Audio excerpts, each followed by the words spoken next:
everyone, my name is Dakota Thorne and I'm a product program manager here with Girl Scouts of Ohio's Heartland, and today we are going to be talking about campfire safety.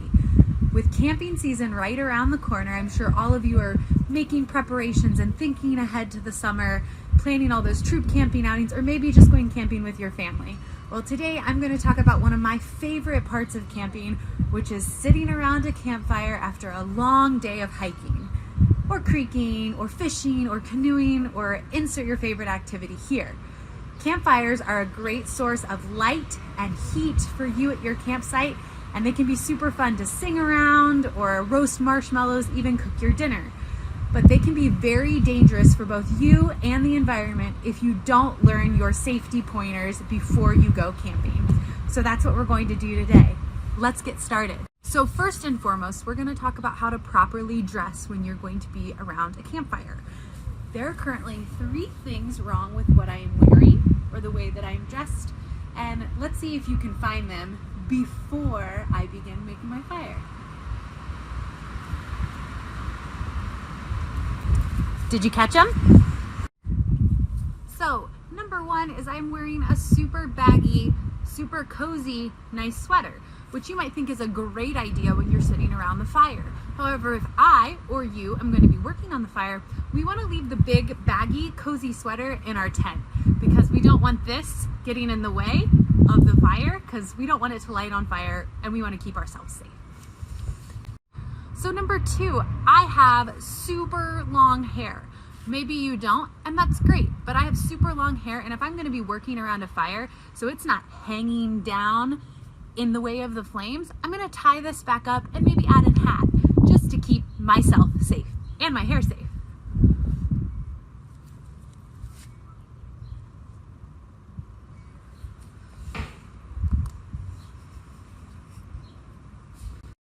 And the third thing that was wrong with what I was wearing, and maybe you can't see because my feet were cut off for a little bit, is I am wearing open-toed sandals, and that's not safe for around a campfire. So we're gonna go ahead and I'm gonna get changed into my nice closed-toed hiking boots. You can also wear tennis shoes, that would be okay, as long as your feet are completely covered. Now that I'm dressed appropriately, let's keep going. When choosing your location for your campsite and your campfire, you want to make sure you do your research beforehand.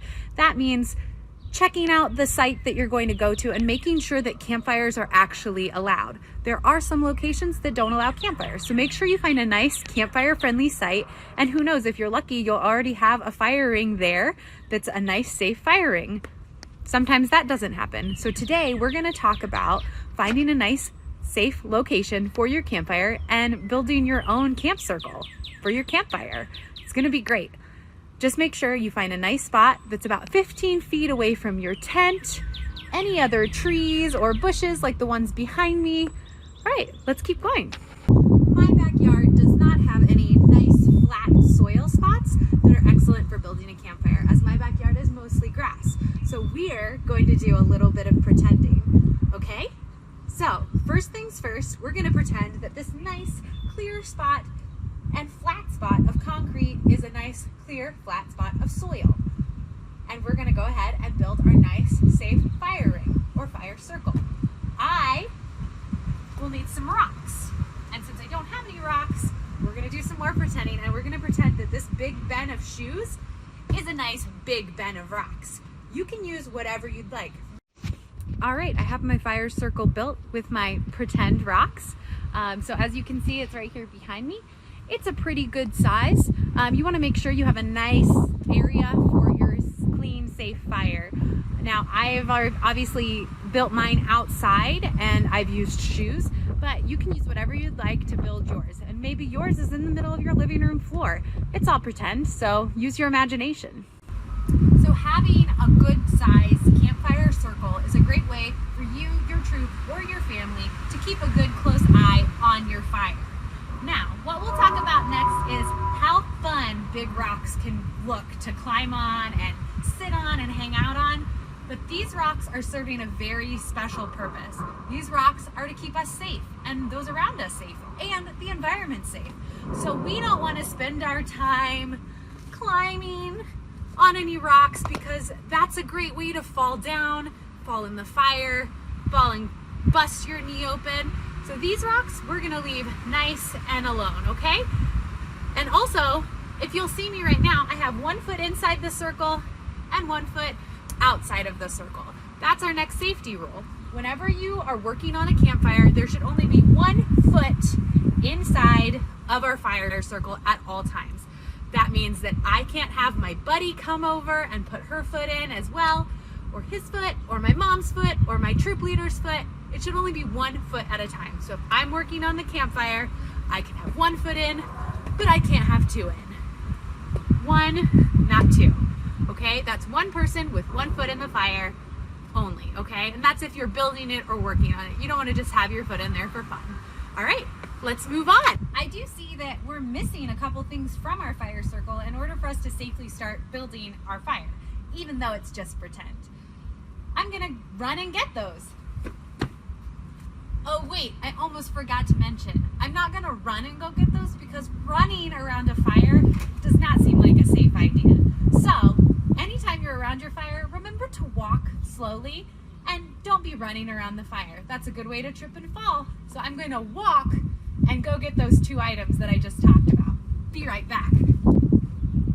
Anytime you're going to have a fire, you want to make sure to have a bucket of water really nearby. So I'm going to put mine right here. And you want to have either a shovel or a rake. If you don't have a shovel or a rake at home, that's okay. Go ahead and grab your broom and pretend. That's what this is for, right? So make sure you have those close by. Those will come in handy for keeping your fire under control. Okay, now we're ready to build. Of course, today we're just working on our nice pretend fires. So when you are actually ready and out at a campsite and want to build a real fire, just make sure you have the supervision of an adult and the permission of either an adult or your troop leader. Okay, so we're going to talk through the 3 different types of wood or pieces you'll need to build your fire. And since we're doing a pretend one, I'm going to show you a real life example, and then I'm going to show you what I'll be using in my pretend fire. So we're going to need 3 different types of wood. The first type of wood is called tender. Tender, because it's nice, small, and tender.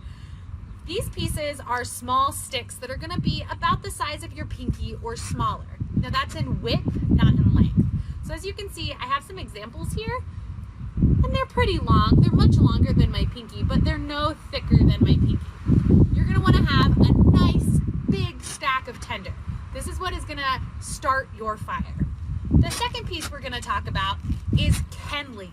Kindling is about the size of your thumb or smaller. So here are some examples. If I hold my thumb up to it, it's nice and about the same thickness of my thumb. You want to have a big stack of kindling as well, because that's going to be what actually gets the fire to start building. And then the final thing is going to be your fuel. That's what actually fuels the fire, so that you can cook all those tasty banana boats or cake in an orange or maybe a tinfoil dinner. This is my nice big example of fuel. Now this is actually a pretty small piece of fuel, but anything the size of your wrist or bigger is going to be your fuel. So let's look at what I'll be using in my pretend fire today.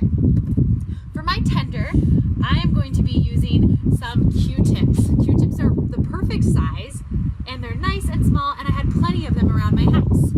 For my kindling, I have a bag of pens and pencils, some thicker pens that are about the size of my thumb, and I also have some nice short pieces of kindling, which are just some bottles of paint. They're about the size of my thumb, maybe a little bit bigger, but still the perfect size for kindling.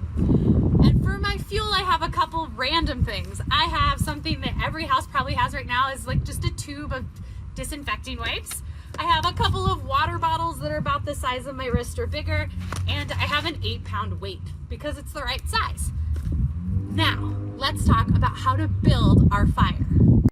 All right, now we're gonna build our fire. Today I'm gonna be talking a little bit about how to build an A-frame fire. Now, as you start to build, even though it's pretend, let's practice safety, right? So only have 1 foot inside of the fire circle as you're building. All right, and I have my water and my rake ready to go. So we're gonna start with a few pieces of kindling. The A-frame gets its name because of the shape. So we're gonna take our 3 pieces of kindling that we've pulled out, and we are going to build the shape of an A. Now this one is nice and small, but as you can see, I put 2 of my pieces down and then a third one that has a little bit of space underneath. Next thing we're going to do is I'm gonna take some pieces of tinder and we're going to line them up like a nice lean-to wall against that piece that has a little bit of space underneath of it. You're just gonna line them up just like so. And then when it's time to light, you're gonna take your lighter and you're gonna light it from underneath. See that space? That's where your light is going to go. And that is your simple A-frame fire.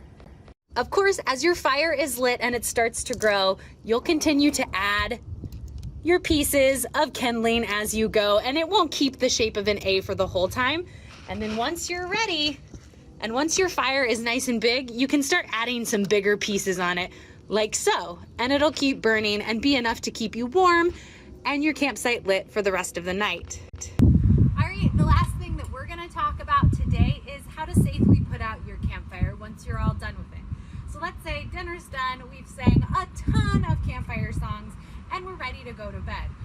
You're going to make sure you take the proper steps to put out your fire safely so that you stay safe and the environment stays safe. So we talked about having a rake or a shovel nearby. I have my rake. You're going to start by just raking out your fire just a little bit, okay? Nice and slowly, just spreading some things out, stirring it up, and making sure everything is kind of raked out and goes to embers. That's what it's like, the cool spaceship looking glowing that you'll see. All right? And have a friend maybe set that to the side or just set it on the ground behind you. And then you're going to take your bucket of water and remember just 1 foot step in, and you're going to go ahead and take and sprinkle water on your fire like so. Just nice, gentle sprinkles. And then you'll set the water down, pick your rake back up, rake it around a little bit more, and repeat. I put 1 foot in, sprinkle my water, set it down, rake again. Make sure you're taking turns because it can take a while. Once you think your fire is completely out, you want to get a little close, hold your hand about an inch or 2 above, just nice and gently, and make sure it is cool. Make sure you don't feel any heat on your hand, and that's how you'll know your campfire is nice and safe and ready for bed. All right, friends, that's it for today. Thank you so much for joining me. If you build your own pretend campfire at home, I want to know and we want to see it. So go ahead and share a picture of you and your campfire in the comments below. Thank you so much and have a wonderful day. I can't wait for you to get to build a real fire at camp this summer. Thank you. Bye.